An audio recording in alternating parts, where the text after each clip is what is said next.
Stephen Colbert was dressed for a funeral when he taped the November 5 episode of The Late Show. Colbert tried to hold back tears as he addressed his audience in a heartfelt speech, rather than the humorous monologue that usually marks the top of the talk show. The segment was filmed shortly after President Donald Trump delivered an unhinged speech at the White House, falsely declaring he won the 2020 election and that it was being stolen from him by voter fraud, allegedly conducted by Joe Biden, according to Trump.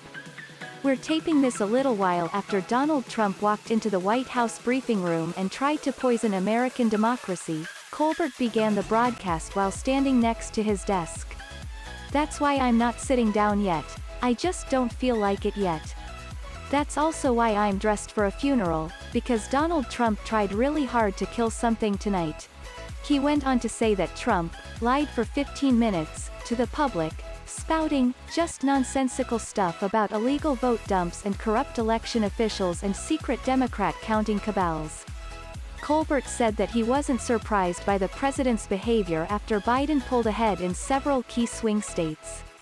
At the time of the Late Show's broadcast, Biden was leading with 253 electoral votes to Trump's 214. The presidency is won at 270 and it was becoming increasingly clear that Biden could clinch it. "We all knew he would do this.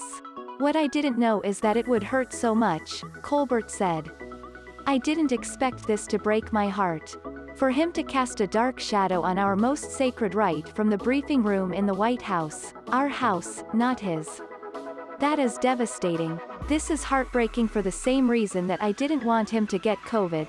Certainly why I want him to survive because he is the President of the United States," Colbert continued. "That office means something and that office should have some shred of decency."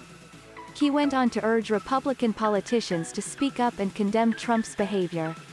"Because for evil to succeed, all that is necessary is for good men to do nothing," the former Colbert Report host stated.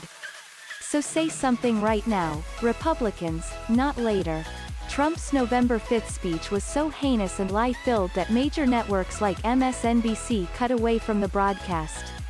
He rambled about unnamed Democrats trying to steal and rig the election, and falsely claimed that he won Wisconsin, Michigan, Pennsylvania, and Georgia because of his early leads in the states. He is somehow under the impression that continuing to count votes after Election Day means they're illegitimate. "If you count the legal votes, I easily win," he said. Trump reiterated many of the points he made during a speech on election night, November 3. The president claimed that he would get states to stop counting votes after the polls closed by getting the Supreme Court involved, something he has no power to do. "This is a fraud on the American public. This is an embarrassment to the country. We'll be going to the U.S. Supreme Court. We want all voting to stop. We don't want them to find any ballots at 4 a.m. and add them to the list," he said.